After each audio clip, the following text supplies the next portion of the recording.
Commander Zixathara stepped off the transport shuttle and onto the research station. Her crystal-like skin caught the artificial lights, making small rainbows dance across the metal walls. The other aliens on the station turned to look at her. They knew who she was. Everyone in the galaxy knew about the famous Velkari military expert. The research station floated in space near a distant planet. Scientists from many different alien races worked here. They studied war, weapons, and fighting methods from across the galaxy. Zixathara had come here for one reason.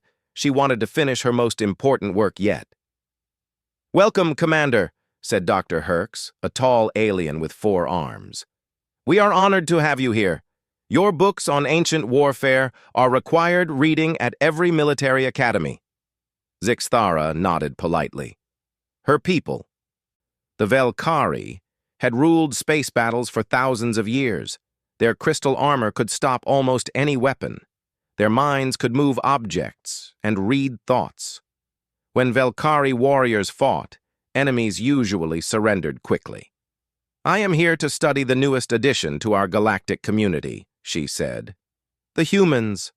Dr. Herx laughed. "Ah, yes, the humans. Such an interesting species. Small, weak, but they tell the most amazing stories about their warriors." "Stories," Zixathara repeated. "That is exactly what I want to investigate.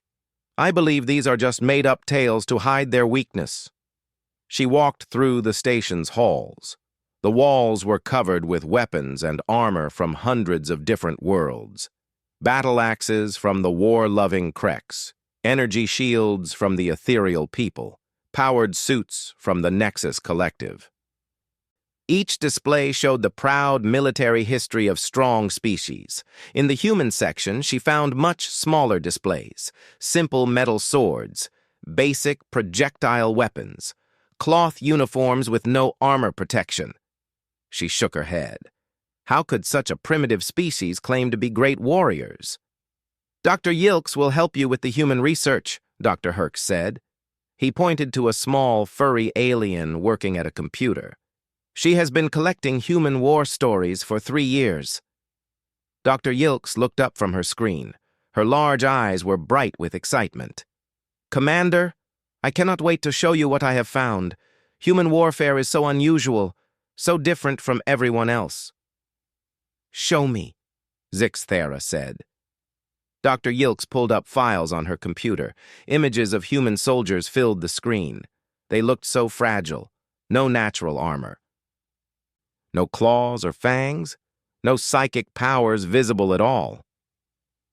"Look at this story," Dr. Yilks said.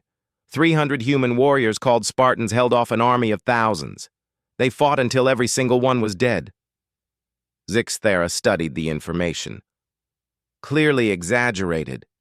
No sane military commander would waste troops like that.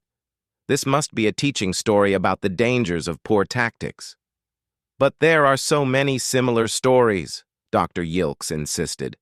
"Humans call them Vikings, samurai, Marines. They all have these tales of fighting impossible battles." "Fear-based mythology," Zixathara said firmly. "Weak species often create stories about imaginary strength. It helps them feel better about their limitations." She spent the next several days reading human military accounts. Each story seemed more unbelievable than the last. Humans claimed their warriors would continue fighting even when badly wounded. They spoke of something called berserker rage, where soldiers would attack with no thought for their own safety. Most ridiculous of all were stories about humans protecting others.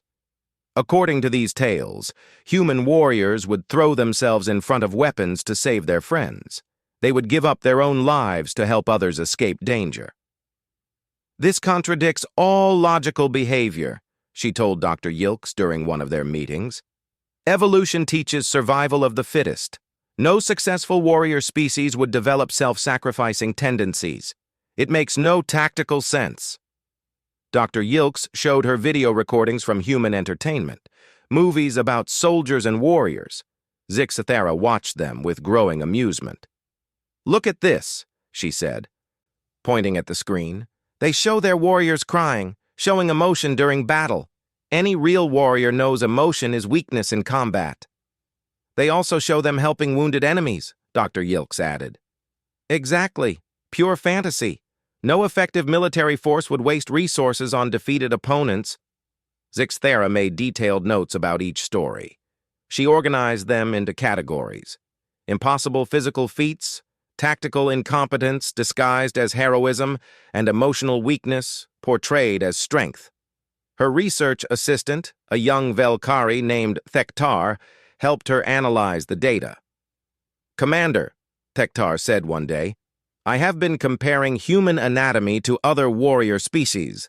They are indeed much weaker than most others." "As expected," Zixthera replied. "Continue." "Their bones break easily. Their skin provides no protection. They have no natural weapons, but what? Their endurance is unusual. They can keep moving for very long periods, much longer than most species." Zixthera waved a dismissive hand, probably useful for running away from stronger opponents. She began writing her conclusions. The evidence was clear. Humans had created elaborate myths to compensate for their obvious physical limitations. Their warrior culture was based on fantasy, not reality. "These stories serve a psychological purpose," she wrote. "By creating fictional heroes who display impossible courage and strength, humans convince themselves they are more than they appear to be.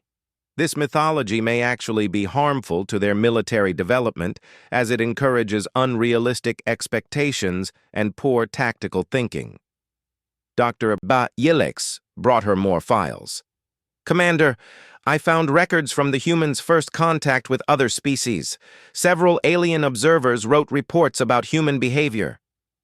Zixthera read the reports with interest.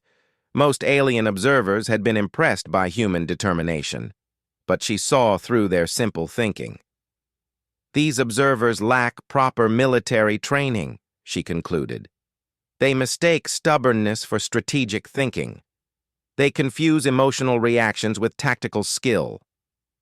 As she finished her initial research, Zixthera felt satisfied. Her book would be a valuable service to the galaxy. By exposing human military mythology as pure fiction, she would help other species understand the real nature of these newest galactic citizens. "Humans may become useful allies in non-combat roles," she wrote in her final notes. "Their creativity could be valuable for engineering or logistics. However, military commanders should not be fooled by their exaggerated warrior reputation. In actual combat situations, humans will likely perform according to their true physical limitations." She prepared to leave the research station. Her next stop would be a diplomatic mission to meet humans directly. There, she would gather the final evidence needed to complete her definitive work on human military mythology. Zixthera had no idea that everything she thought she knew was about to change forever. 3 weeks later, Zixthera stood on the bridge of the diplomatic ship Convergence. Through the large windows, she could see stars stretching into long lines as they traveled faster than light.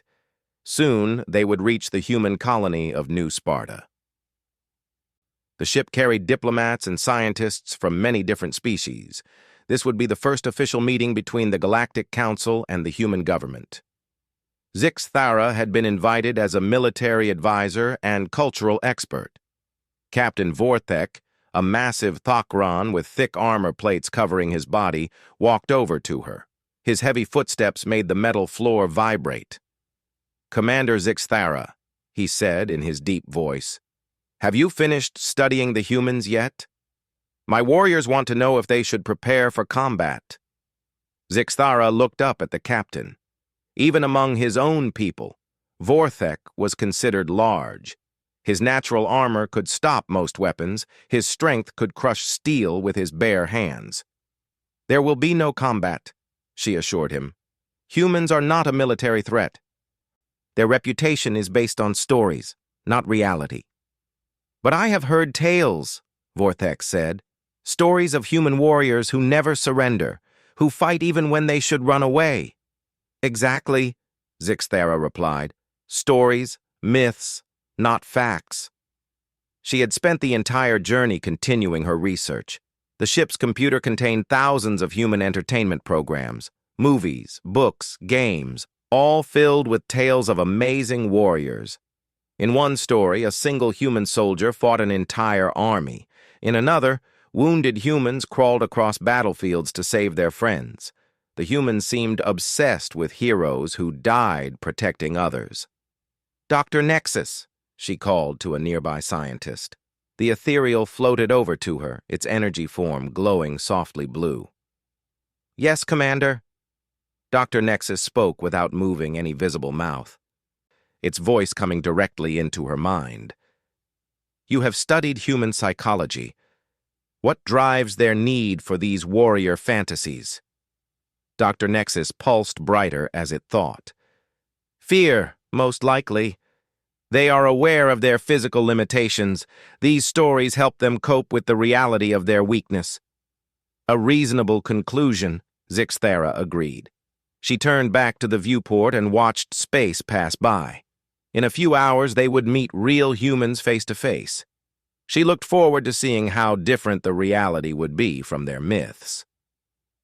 The ship's communication officer, a member of the Cybernetic Nexus Collective, spoke up. Half of its body was machine, half organic. Green lights blinked along its metal parts. "Commander, incoming transmission from the human fleet," it announced. "Put it on screen," Captain Vorthek ordered. The main display showed a human face. The man looked young, with short, dark hair and bright eyes. He wore a simple blue uniform with no visible armor or weapons. "Welcome to New Sparta System," the human said. "I am Lieutenant Commander Sarah Chen of the Human Colonial Defense Force. We will escort you to the colony." Zixthara studied the human's face. So young, so soft. No scars from battle, no signs of the hardness that came from real warfare. "Thank you, Commander Chen," Captain Vorthek replied. "We look forward to peaceful contact." The human smiled. "Several of our ships will guide you in. Don't worry if they look small. They're faster than they appear." The transmission ended. Through the windows, Zixthara could see the human escort ships approaching. They were tiny compared to the Convergence, sleek and simple, with no visible heavy weapons or thick armor. "Those are their warships?" Captain Vorthek asked, sounding amused. "Apparently," Zixthara said. "Notice how small they are, clearly built for running away, not fighting." Dr. Nexus floated closer to the window. "Their design is unusual, very different from standard military vessels." "Because they are not really military vessels," Zixthara explained.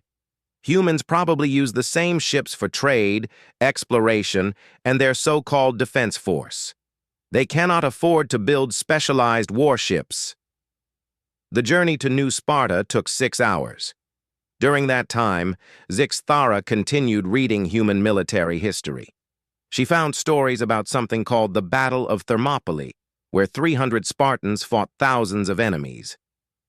Another tale spoke of Marines holding a position called the Chosen Reservoir in impossible cold and against huge enemy numbers. Each story followed the same pattern: small numbers of humans facing impossible odds, fighting even when they should surrender, dying rather than retreating. "Dr. Yeth," she called to another researcher, "come look at this." Dr. Yeth was a small, bird-like alien with excellent analytical skills. She looked at Zixthara's screen. "What am I seeing?" Dr. Yeth asked. "Human battle accounts. Notice how they always claim to fight larger forces. Notice how their heroes always die at the end." "Yes, I see the pattern." "This proves my theory. Real battles do not work this way. Winners survive. Losers die or surrender. These stories end with everyone dead because humans know they would lose real fights. So they create myths where losing becomes winning through death." Dr. Yeth nodded. "A psychological defense mechanism." "Exactly." As they approached New Sparta, Zixthara could see it was a beautiful world. Green continents and blue oceans, with white clouds swirling around it. Several space stations orbited the planet, connected by streams of ships carrying cargo and passengers. "It looks peaceful," observed Dr. Nexus. "Of course it does," Zixathera said. "Humans are probably good at building and trading.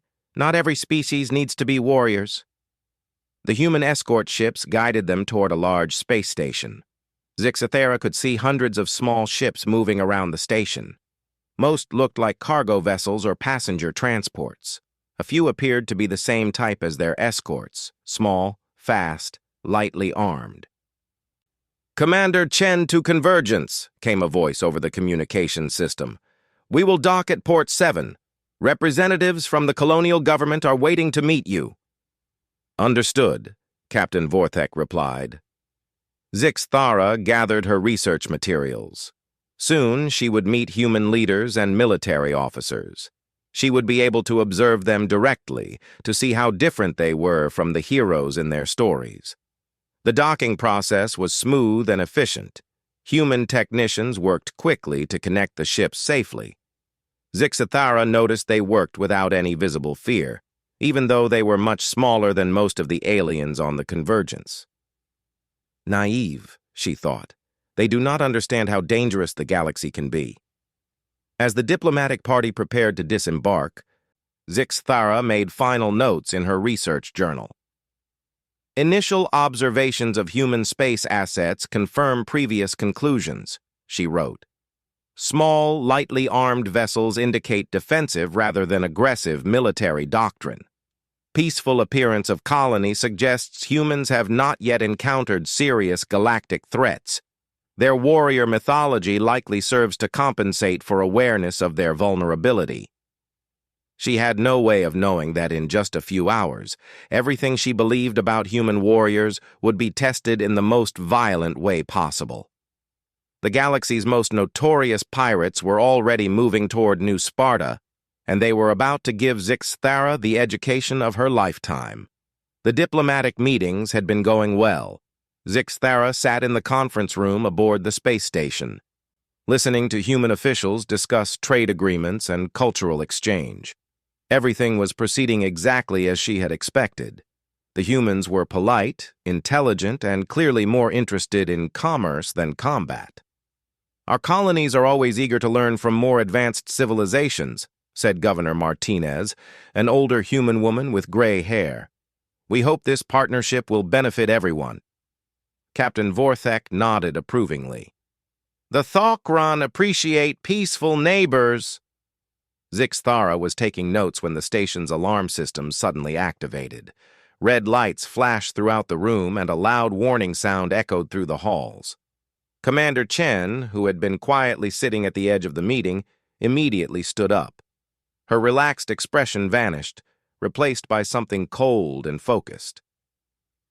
"All diplomatic guests, please remain calm," she announced. "We have an unscheduled arrival in the system." "What kind of arrival?" asked Dr. Nexus. Chen touched a device on her wrist. "Command, this is Chen. What's our status?" A voice crackled through the communication system. "Multiple contacts dropping out of hyperspace. 200 ships, Commander. It's the Bloodclaw Confederation." Zixathera felt her crystal skin grow cold. Everyone in the galaxy knew about the Bloodclaw pirates. Led by Gorvash the Render, they were the most vicious raiders in known space. The Krex warlord had destroyed entire colonies just for entertainment. 200 ships, Governor Martinez repeated quietly, "against our 30. 30? Captain Vorthek sounded surprised. "That is your entire defense fleet? We're a peaceful colony," the governor replied. "We never expected to face something like this." Zixathera watched Commander Chen as she listened to reports from her forces. The human showed no signs of panic, no indication that she was about to face impossible odds. Instead, she seemed to grow calmer. "All civilian ships, emergency evacuation to the planet's surface," Chen ordered into her communicator. "All Defense Force vessels, form up on the station. Prepare for combat." "Commander," Dr. Nexus said, "surely you cannot intend to fight. The tactical situation is hopeless." Chen looked at the ethereal scientist. Maybe. But those are our people down there. Our families. We don't abandon them. You will all die, Zixthera pointed out. And then the pirates will attack the colony anyway. Tactical logic suggests negotiation or retreat. Ma'am, with respect, we don't negotiate with pirates, Chen replied, and we don't retreat when people need protection. Through the conference room windows, Zixthara could see the human defense fleet moving into position. The small ships that had seemed so inadequate earlier now arranged themselves in a defensive formation around the space station and the planet below. The pirate fleet was much larger. Dark, ugly ships covered in weapons and armor plating.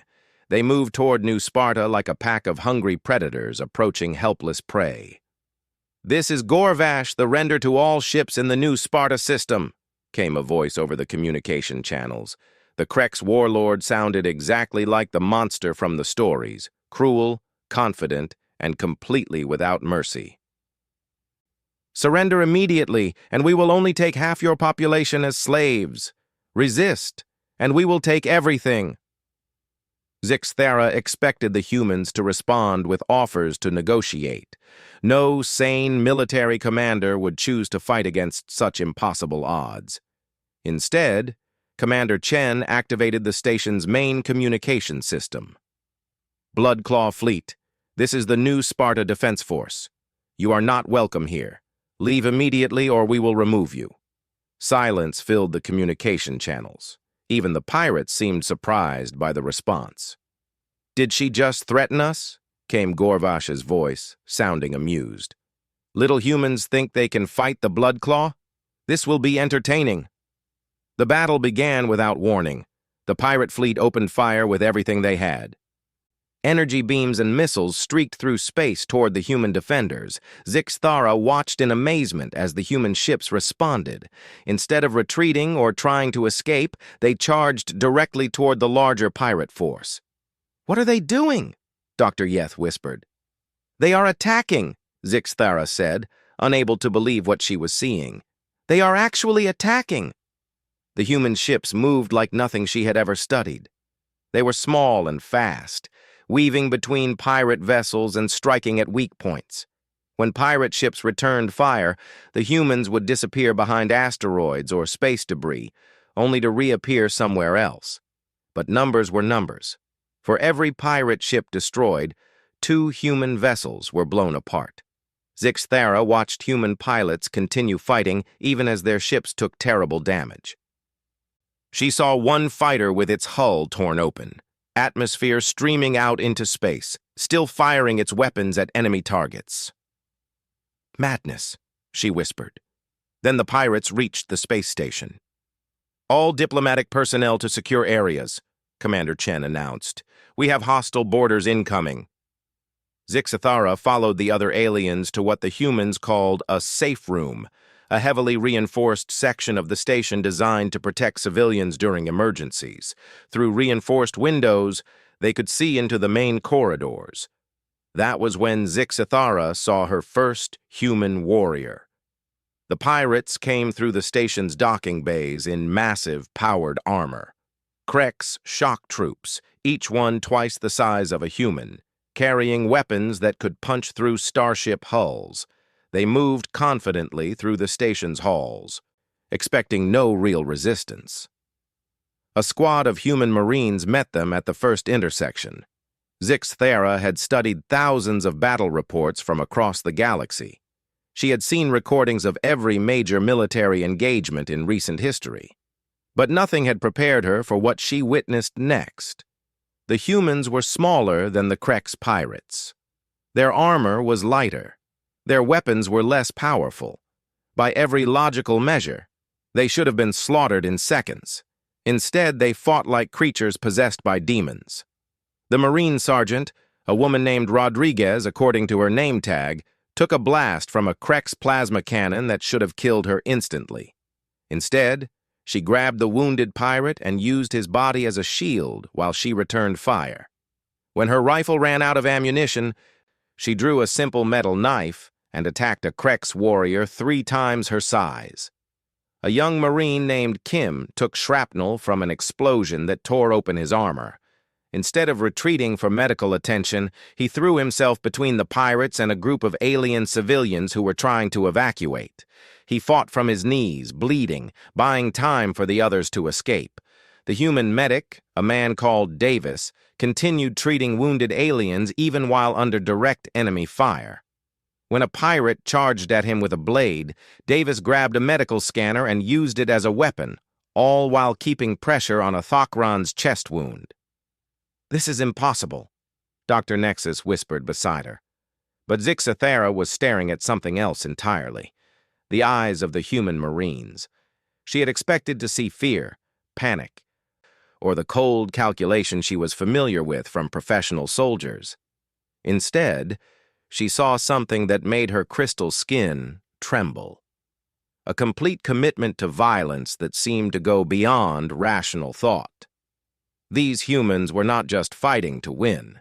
They were fighting because something inside them refused to allow their protected people to be harmed. When Sergeant Rodriguez finally fell, cut down by multiple enemy weapons, the other Marines did not retreat. They became more dangerous. They fought harder. They took risks that no trained soldier should take. "Why are they not falling back?" Captain Vorthek asked. "They are taking unacceptable casualties." "They cannot fall back," Zixthara said quietly. "There are civilians behind them. Then they should surrender to save lives. I do not think they know how to surrender." The battle raged for 3 hours. Human ships continued their suicidal attacks against impossible odds. Marine squads throughout the station held positions that should have been overrun in minutes, and slowly, impossibly, the pirates began to retreat. Gorvash the Render, the terror of a dozen star systems, found himself facing an enemy that would not break. His ships were being destroyed by fighters that should have run away. His elite shock troops were being held back by defenders who refused to die quietly. "This is Gorvash to all ships," came his frustrated voice over the communication channels. "We are withdrawing. These humans are insane." As the pirate fleet disappeared back into hyperspace, Zixathera sat in the safe room and stared at her research notes, every page filled with conclusions that now seemed completely wrong. Outside in the corridor, human medical teams were treating the wounded. The Marine named Kim was still alive, somehow still conscious despite his injuries. As medics worked on him, he kept asking about the civilians. Had everyone gotten to safety? Were the aliens okay? For the first time in her life, Zixthara had no words to write in her journal. Everything she thought she knew about warfare had just been proven false. 3 days had passed since the pirate attack. Zixthara walked through the medical bay of New Sparta Station, her research tablet forgotten in her hands. Around her, human doctors and nurses worked quietly, treating the wounded from the battle. The alien casualties had been relatively light. Most of the diplomats and scientists had been safely protected in the station's reinforced areas, but the human Marines had paid a terrible price for their defense. Sergeant Rodriguez lay in a medical bed nearby, her body covered in bandages and connected to several life support machines. She was awake, talking quietly with another Marine who had come to visit her. Zixathara listened to their conversation. "How's Kim doing?" Rodriguez asked. "Still in surgery," the other Marine replied. "Third operation since the attack, but the doctors say he's going to make it." "Good. He saved a lot of people in that corridor." "You all did, Sergeant." Rodriguez shook her head. "We just did our job, Martinez. Nothing special about it." Zixthara stared at the wounded human. Nothing special about it? Rodriguez had taken enough damage to kill most species twice over, yet she spoke about the battle as if it were routine. "Excuse me," Zixathara said, approaching the bed. "Sergeant Rodriguez, I am Commander Zixathara. I was observing the battle from the safe area." Rodriguez looked up at her. "One of the diplomatic party? Good to see you made it through okay, Commander." "I wanted to ask you about the battle, about your tactics." My tactics? Rodriguez seemed confused. I don't know much about tactics, ma'am. I just follow orders and try to keep my people alive. But you charged a Krex warrior with nothing but a knife. The tactical manual clearly states that such actions are suicide. Rodriguez was quiet for a moment. That Krex was advancing on civilian evacuation Route 7. My rifle was empty. The knife was all I had left, but you could have withdrawn, found cover, called for support. No time for that. People were in danger. Zixthara made notes on her tablet. And you felt no fear? Of course I felt fear, Rodriguez said, looking at her strangely. I'm not crazy, but being scared doesn't change what needs to be done. Later that day, Zixthara interviewed Marine Kim in his hospital bed. His left arm was in a cast, and his chest was wrapped in healing bandages, but his eyes were bright and alert. Tell me about the moment when you were wounded, she said. Kim thought for a moment. Pirate grenade went off near the evacuation point. Caught me pretty good, but there were still civilians in the area, including some of your people. Dr. Nexus was helping an injured Thokran move to safety. And you continued fighting despite your injuries? Had to. The pirates were still coming.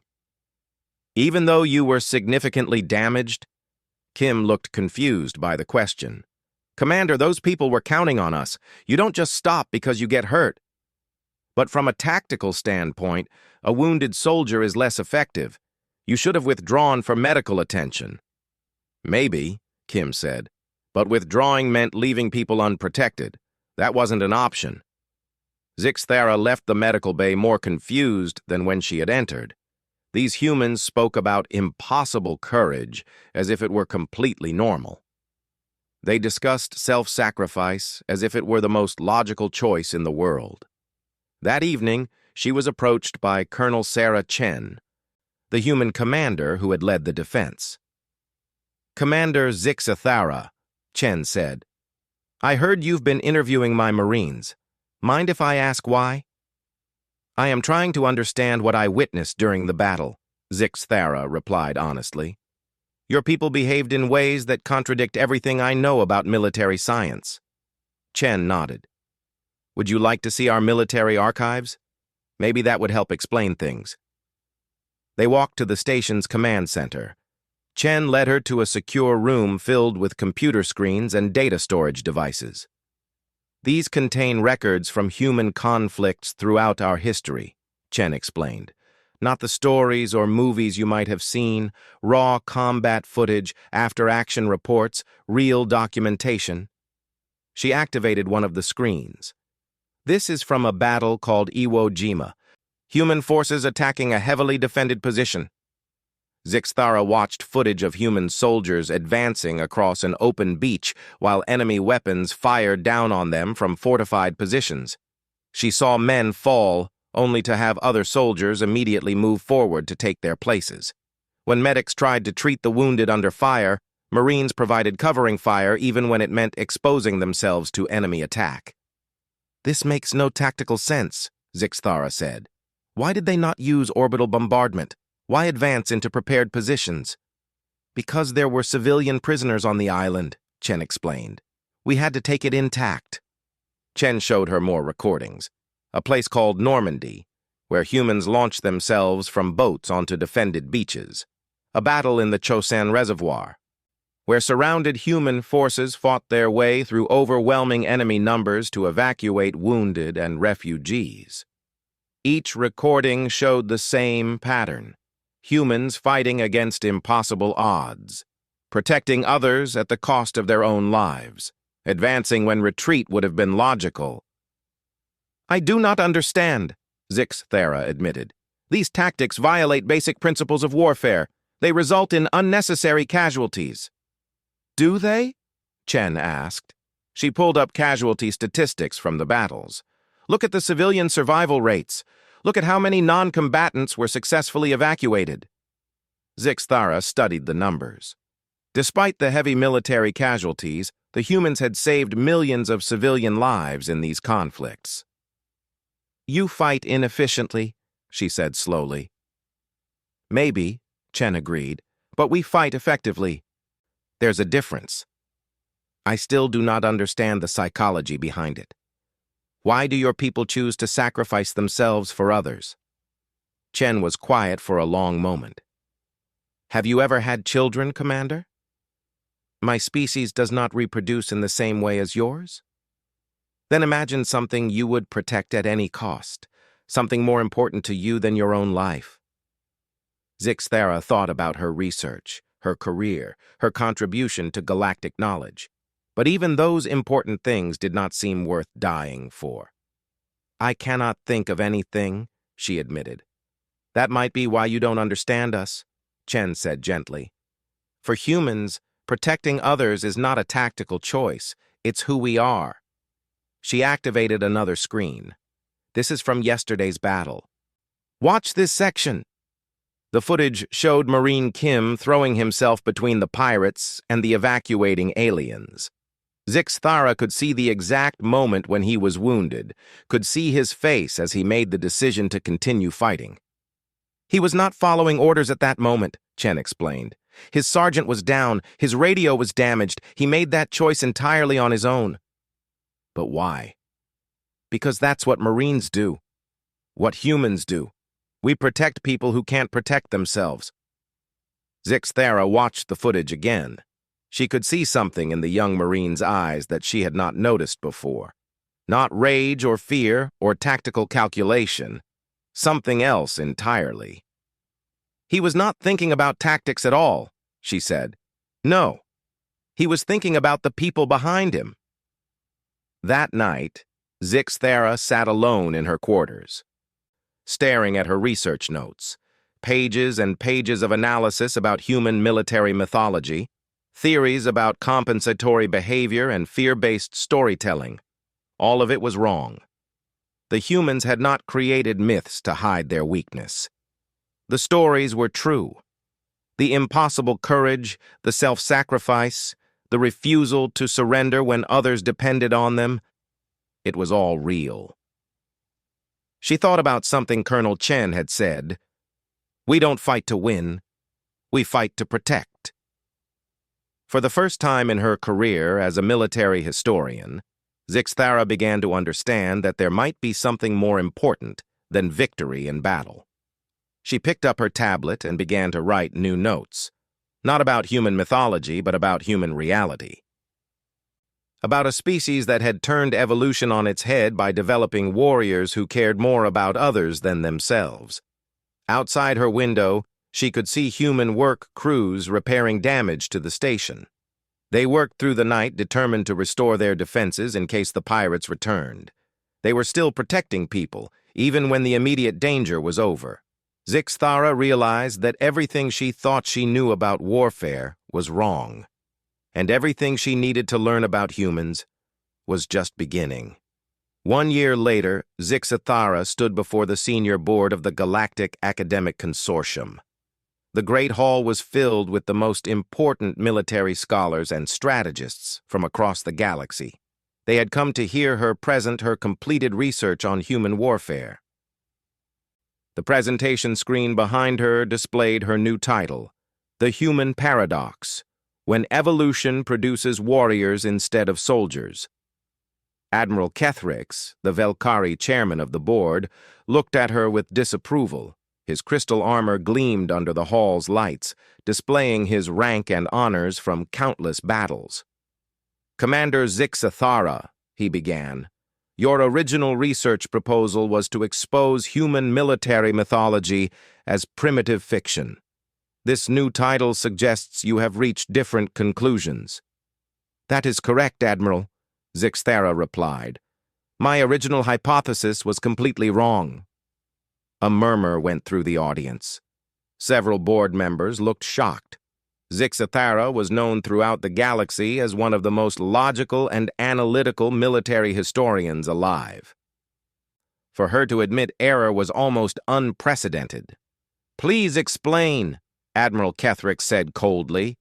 Zixthara activated her first data screen. It showed combat footage from the Battle of New Sparta, focusing on the human Marines fighting against the Krex pirates. For centuries, We have measured military effectiveness by technological superiority, numerical advantage, and tactical efficiency, she began. These factors accurately predict the outcomes of most conflicts. However, they fail completely when applied to human warfare. She clicked to the next screen, showing casualty statistics. In every major engagement involving human forces, their performance exceeds mathematical predictions. They win battles they should lose. They accomplish objectives that should be impossible. General Vorthak, a massive Thokran military leader, leaned forward in his seat. Are you suggesting humans have superior technology or tactics we have not discovered? No, General. Human technology is average by galactic standards. Their tactics are often inefficient by traditional measures. What makes them unique is psychological, not physical. The next screen showed brain scans of human and alien soldiers during combat simulations. Zixthara pointed to specific areas of activity. Notice the difference in neural patterns. Most species show heightened self-preservation instincts during combat. Humans show the opposite. Their protective instincts toward others actually increase when they are in danger. That makes no evolutionary sense, objected Dr. Zenth, a brilliant ethereal scientist. Self-preservation is fundamental to survival. Under normal circumstances, yes, Zixthara agreed, but humans evolved in groups where individual survival depended on group survival. They developed psychological traits that prioritize the welfare of others over personal safety. She activated a video recording of her interview with Marine Kim. The young human was still recovering from his wounds, speaking calmly about his decision to shield alien civilians from pirate attack. Listen to his words, Zixthara said as the recording played. He does not view his actions as heroic or unusual. To him, protecting others was the only logical choice available. One individual does not represent an entire species, Admiral Catherix pointed out. You are correct, which is why I compiled data from thousands of similar cases. The screen filled with incident reports, battle records, and personal accounts from human conflicts throughout their history. Soldiers throwing themselves on grenades to protect their squads. Medics treating wounded enemies under fire. Pilots crashing their damaged fighters into enemy positions to save ground forces. The pattern is consistent across all human cultures and time periods, Zixthara explained. This is not learned behavior or military training. It is fundamental to their nature as a species. Captain Yextar, a Nexus Collective officer whose cybernetic enhancements allowed him to process data at incredible speeds, raised his mechanical hand. Commander, your data shows that human forces suffer higher casualty rates than comparable units from other species. How is this superior military performance? Zixthara smiled. It was the question she had been waiting for. Because they accomplish objectives that other species would consider impossible, she replied. Humans do not fight to minimize their own casualties. They fight to achieve mission success, regardless of personal cost. She displayed new statistics showing mission completion rates. Human military units have a 93% success rate in protecting civilian populations during combat operations. The next highest rate among galactic species is 67%. They accept higher losses to save others, Dr. Zenth said slowly. Exactly. Most species retreat when casualties reach 20%. Humans continue fighting at 50% casualties if civilians or allies are at risk. The hall was silent as the implications sank in. Are you suggesting, Admiral Catherix said carefully, that humans are superior warriors because they are willing to die? Not willing to die, Zixthara corrected. Willing to sacrifice for others. There is an important distinction. She activated the final section of her presentation. I believe humans have achieved something unique in galactic history. They have evolved beyond individual survival instincts to group survival instincts. This makes them extremely dangerous opponents because they cannot be defeated through normal psychological warfare. Explain, General Vorthak demanded. Traditional military doctrine relies on breaking enemy morale. You inflict casualties until the opposing force retreats or surrenders. This works against species that prioritize self-preservation. But humans become more dangerous when they take casualties, especially when they are protecting others. Zixathara clicked to a recording from the pirate battle. It showed Sergeant Rodriguez continuing to fight even after taking wounds that should have incapacitated her. "Watch her eyes," Zixathara said. "She is not thinking about her own survival. She is thinking about the civilians behind her. Harming her does not break her will to fight. It strengthens it." The board members looked uncomfortable.